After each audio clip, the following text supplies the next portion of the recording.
नमस्कार दोस्तों, welcome to our channel MR study point. आज के इस वीडियो में हम डिस्कस करेंगे NCERT क्लास 6 चैप्टर 5 के बारे में। यह चैप्टर सामाजिक विज्ञान मतलब सोशल साइंस से रिलेटेड है, जिसमें हम हमारे अतीत भागवन के बारे में जानेंगे। इसमें हम हमारे अतीत भागवन के इस चैप्टर में राज्य, राजा और एक प्राचीन गणराज्य के बारे में जानने का प्रयास करेंगे। चलिए अब हम स्टार्ट करते हैं चैप्टर 5, राज्य, राजा और एक प्राचीन गणराज्य। चुनाव का दिन जब शंकरन उठा तो उसने देखा कि उसके नाना नानी वोट डालने जा रहे थे। दरअसल वे चुनाव केंद्र पर सबसे पहले पहुंचना चाहते थे।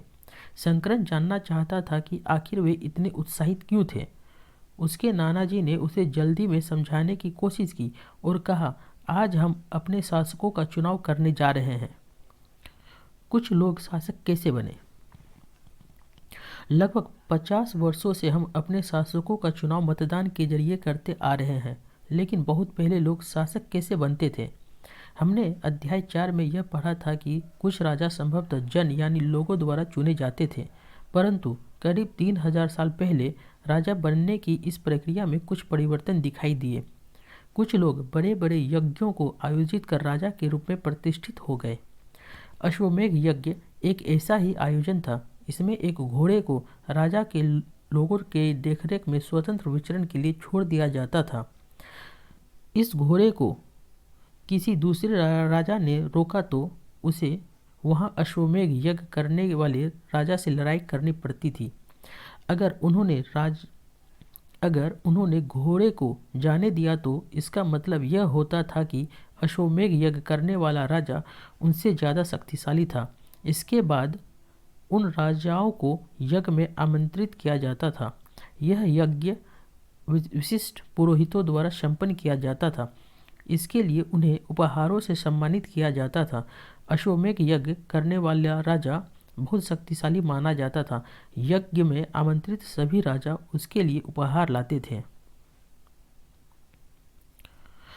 इन सभी आयोजनों में राजा का मुख्य स्थान होता था। उसे राज सिंहासन या बाघ की खाल के एक विशेष आसन पर बिठाया जाता था। युद्ध क्षेत्र में राजा का सारथी ही उसका सहचर होता था। यज्ञ के अवसर पर वह राजा की विजयों तथा गुणगानों का गान करता था। राजा के सगे संबंधी, खासकर उसकी रानियां तथा पुत्रों को भी कई छोटे छोटे अनुष्ठान करने होते थे। अन्य सारे आमंत्रित राजाओं का काम सिर्फ बैठकर यज्ञ की पूरी प्रक्रिया को देखना भर था। राजा के ऊपर पुरोहित पवित्र जल के छिड़काव के साथ साथ अन्य कई अनुष्ठान करता था। विष अथवा वेश्य जैसे सामान्य लोग उपहार लाते थे, जिन्हें पुरोहित शूद्र मानते थे। उन्हें कई अनुष्ठानों में शामिल नहीं किया जाता था। वर्ण इस समय उत्तर भारत में खासकर गंगा यमुना क्षेत्र में कई ग्रंथ रचे गए। ऋग्वेद के बाद रचे होने के कारण ये उत्तर वैदिक ग्रंथ कहे जाते हैं। इसके अंतर्गत सामवेद, यजुर्वेद, अथर्ववेद तथा अन्य ग्रंथ शामिल हैं। पुरोहितों द्वारा रचित इन ग्रंथों में विभिन्न प्रकार के अनुष्ठान और उनके संपादन की विधियां बताई गई है। इनमें सामाजिक नियमों के बारे में भी बताया गया है। उस समय समाज में कई समूह थे, जिनमें पुरोहित, योद्धा, कृषक, पशुपालक, व्यापारी, शिल्पकार, श्रमिक, मछली पकड़ने वाले तथा जंगल में रहने वाले लोग शामिल थे। जहाँ कुछ पुरोहित तथा योद्धा वैभवशाली थे, वहीं कुछ कृषक और व्यापारी भी धनवान थे। दूसरी ओर पशुपालक, शिल्पकार, श्रमिक, मछली पकड़ने वाले शिकारी तथा भोजन संग्राहक निर्धन थे। पुरोहितों ने लोगों को 4 वर्णों में विभाजित किया, जिन्हें वर्ण कहते हैं। उनके अनुसार प्रत्येक वर्ण के अलग अलग कार्य निर्धारित थे। पहला वर्ण ब्राह्मणों का था। उनका काम वेदों का अध्ययन, अध्यापन और यज्ञ करना था, जिनके लिए उन्हें उपहार मिलता था। दूसरा स्थान शासकों का था, जिन्हें क्षत्रिय कहा जाता था। उनका काम युद्ध करना और लोगों की रक्षा करना था। तीसरे स्थान पर विष या वैश्य थे। इनमें कृषक, पशुपालक और व्यापारी आते थे। क्षत्रिय और वैश्य दोनों को ही यज्ञ करने का अधिकार प्राप्त था। वर्णों में अंतिम स्थान शूद्रों का था। इनका काम अन्य तीनों वर्णों की सेवा करना था। इन्हें कोई अनुष्ठान करने का अधिकार नहीं था। प्रायः औरतों को भी शूद्रों के समान माना गया। महिलाओं और शूद्रों के वेदों के अध्ययन का अधिकार नहीं था। पुरोहितों के अनुसार सभी वर्णों का निर्धारण जन्म के आधार पर होता था। उदाहरण के तौर पर ब्राह्मण माता पिता की संतान ब्राह्मण ही होती थी। बाद में कुछ लोगों को अछूत माना गया। अछूत वर्गों में कुछ शिल्पकार, शिकारी तथा भोजन संग्राहक शामिल थे। साथ ही इनमें वे लोग भी आते थे जो शवों को दफनाने या जलाने का काम करते थे। इन लोगों से संपर्क अपवित्र माना जाता था। कई लोगों ने ब्राह्मणों द्वारा बनाई हुई इस वर्ण व्यवस्था को अस्वीकार नहीं किया। कुछ राजा स्वयं को पुरोहितों से श्रेष्ठ मानते थे।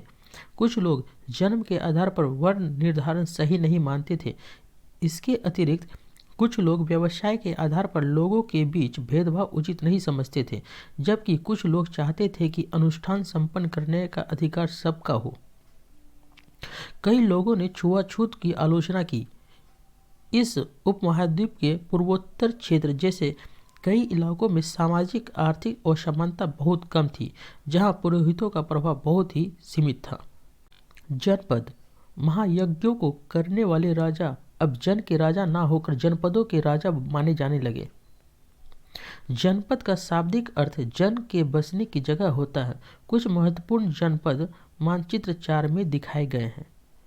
पुरातत्वविदों ने इन जनपदों की कई बस्तियों की खुदाई की है। दिल्ली में पुराना किला, उत्तर प्रदेश में मेरठ के पास हस्तिनापुर और एट्टा के पास अतरंजी खेरा इनमें प्रमुख है। खुदाई से पता चलता है कि लोग झोपड़ियों में रहते थे और मवेशियों तथा अन्य जानवरों को पालते थे। वे चावल, गेहूं, धान, जौ, दालें, गन्ना, तिल तथा सरसों जैसी फसलें उगाते थे। चित्रित धूसर पात्र। इस तरह के पात्रों में ज़्यादातर थालियाँ और कटोरियाँ ही मिली है। ये पात्र बहुत ही पतली सतह के, सुंदर और चिकने हैं। शायद इनका प्रयोग खास मौके पर महत्वपूर्ण लोगों को भोजन परोसने के लिए किया जाता था। लोग मिट्टी के बर्तन भी बनाते थे। इनमें कुछ धूसर और कुछ लाल रंग के होते थे। इन पुरास्थलों में कुछ विशेष प्रकार के बर्तन मिले हैं जिन्हें चित्रित धूसर पात्र के रूप में जाना जाता है, जैसा कि इसके नाम से ही स्पष्ट होता है। इन बर्तनों पर चित्रकारी की गई है, आमतौर पर सरल रेखाओं तथा ज्यामितीय आकृतियों के रूप में है। महाजनपद। करीब 2500 साल पहले कुछ जनपद अधिक महत्वपूर्ण हो गए। इन्हें महाजनपद कहा जाने लगा। मानचित्र 4 में कुछ महाजनपदों को दिखाया गया है। अधिकतर महाजनपदों की एक राजधानी होती थी। कई राजधानियों में किलेबंदी की गई थी, अर्थात इनके चारों ओर लकड़ी, ईंट तथा पत्थर की ऊंची दीवारें बनाई गई थी। ऐसा लगता है कि लोगों ने अन्य राजाओं के आक्रमण से डरकर अपनी सुरक्षा के लिए इन किलों का निर्माण किया। कुछ राजा अपनी राजधानी के चारों ओर विशाल, ऊंची और प्रभावशाली दीवार खड़ी कर अपनी समृद्धि और शक्ति का प्रदर्शन भी करते थे। इस तरह के किले के अंदर रहने वाले लोगों और उस क्षेत्र पर नियंत्रण रखना भी सरल हो जाता था। इस तरह की विशाल दीवार बनाने के लिए व्यापक योजना की आवश्यकता थी और लाखों की संख्या में ईंटों तथा पत्थरों का इंतजाम करना पड़ता था। हजारों स्त्री पुरुषों तथा बच्चों ने इसके लिए अथक परिश्रम किया होगा। इनके लिए संसाधनों की आवश्यकता पड़ती होगी। अब राजा सेना रखने लगे थे। सिपाहियों को नियमित वेतन देकर पूरे साल रखा जाता था। कुछ भुगतान संभवतः आहत सिक्के के रूप में होता था। इन सिक्कों के बारे में तुम अध्याय 8 में पढ़ोगे। कौशाम्बी किले की दीवार। यह चित्र आधुनिक उत्तर प्रदेश के इलाहाबाद के पास मिली ईंट की दीवार का अवशेष है। इसके एक भाग का निर्माण संभवतः 2500 साल पहले हुआ था। कर। महाजनपदों के राजा विशाल किले बनवाते थे और बड़ी सेना रखते थे, इसलिए उन्हें प्रचुर संसाधनों की आवश्यकता होती थी।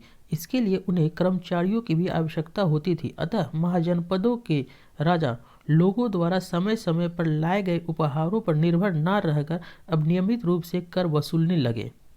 फसलों पर लगाए गए कर सबसे महत्वपूर्ण थे, क्योंकि अधिकांश लोग कृषक ही थे।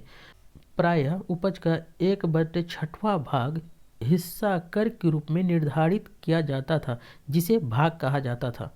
कारीगरों के ऊपर भी कर लगाए गए थे, जो प्रायः श्रम के रूप में चुकाए जाते थे, जैसे कि एक बुनकर, लोहार या सुनार को राजा के लिए महीने में एक दिन काम करना पड़ता था। पशुपालकों को जानवरों या उनके उत्पाद के रूप में कर देना पड़ता था। व्यापारियों को सामान खरीदने बेचने पर भी कर देना पड़ता था। आखेटकों तथा संग्राहकों को जंगल से प्राप्त वस्तुएं देनी पड़ होती थी। कृषि में परिवर्तन। इस युग में कृषि के क्षेत्र में दो बड़े परिवर्तन आए। हल के फाल अब लोहे के बनने लगे। अब कठोर जमीन को लकड़ी के फाल की तुलना में लोहे के फाल से आसानी से जोता जा सकता था। इससे फसलों की उपज बढ़ गई। दूसरे लोगों ने धान के पौधों को रोपण शुरू किया, अर्थात खेतों में बीज छिड़क कर धान उपजाने के बजाय धान की पौध तैयार कर उन्हें रोपण शुरू कर दिया। अब पहले की तुलना में बहुत ज़्यादा पौधे जीवित रह जाते थे, इसलिए पैदावार भी ज़्यादा होने लगी। इसमें कमर तोड़ परिश्रम लगता था। ये काम ज़्यादातर दास, दासी तथा भूमिहीन खेतिहर मजदूर यानी कि कमक्कार करते थे। सूक्ष्म निरीक्षण मगध। मानचित्र 4 में मगध को ढूंढना है। ये रहा आपका मगध। लगभग 200 सालों के भीतर मगध सबसे महत्वपूर्ण जनपद बन गया। गंगा और सोन जैसी नदियां मगध से होकर बहती थी। ये पहला यातायात, दूसरा जल वितरण, तीसरा जमीन को उपजाऊ बनाने के लिए बहुत महत्वपूर्ण थी। मगध का एक हिस्सा जंगलों से भरा था। इन जंगलों में रहने वाले हाथियों को पकड़कर उन्हें प्रशिक्षित कर सेना के काम में लाया जाता था। यही नहीं, जंगलों से घर, गाड़ियां तथा रथ बनाने के लिए लकड़ी मिलती थी। इसके अलावा इस क्षेत्र में लौह अयस्क की खदानें हैं। मजबूत औजार और हथियार बनाने के लिए बहुत उपयोगी थे। मगध में दो बहुत ही शक्तिशाली शासक बिंबिसार तथा अजातशत्रु हुए। अन्य जनपदों को जीतने के लिए ये हर संभव साधन अपनाते थे। महापद्मनंद और एक महत्वपूर्ण शासक थे। उन्होंने अपने नियंत्रण का क्षेत्र इस उपमहाद्वीप के उत्तर पश्चिमी भाग तक फैला लिया था। बिहार में राजगिर, आधुनिक राजगीर, कई सालों तक मगध की राजधानी बनी रही। बाद में पाटलिपुत्र, आज का पटना, को राजधानी बनाया गया। 2300 साल से पहले की बात है। मैसिडोनिया का राजा सिकंदर विश्व विजय करना चाहता था। पूरी तरह सफल न होने पर भी वह मिस्र और पश्चिमी एशिया के कुछ राज्यों को जीतता हुआ भारतीय उपमहाद्वीप में व्यास नदी के किनारे तक पहुंच गया। जब उसने मगध की ओर कूच करना चाहा तो उनके सिपाहियों ने इनकार कर दिया। वे इस बात से भयभीत थे कि भारत के शासकों के पास पैदल, रथ और हाथियों की बहुत बड़ी सेना थी। वज्जी, जैसा कि तुमने ऊपर पढ़ा, मगध एक शक्तिशाली राज्य बन गया था।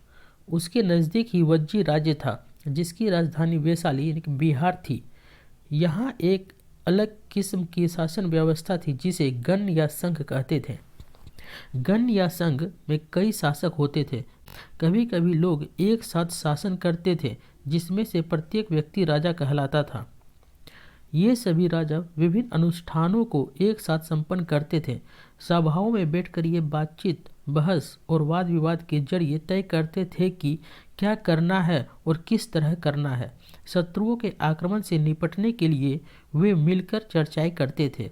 स्त्रियां, दास तथा कमक्कार इन सभाओं में हिस्सा नहीं ले सकते थे। बुद्ध और महावीर, जिनके बारे में तुम अध्याय 6 में पढ़ोगे, दोनों ही गण या संघ से संबंधित थे। बौद्ध साहित्य में संघ के जीवन का बहुत ही सजीव वर्णन मिलता है। गण शब्द का प्रयोग कई सदस्यों वाले समूह के लिए किया जाता है। संघ अर्थात संगठन या सभा।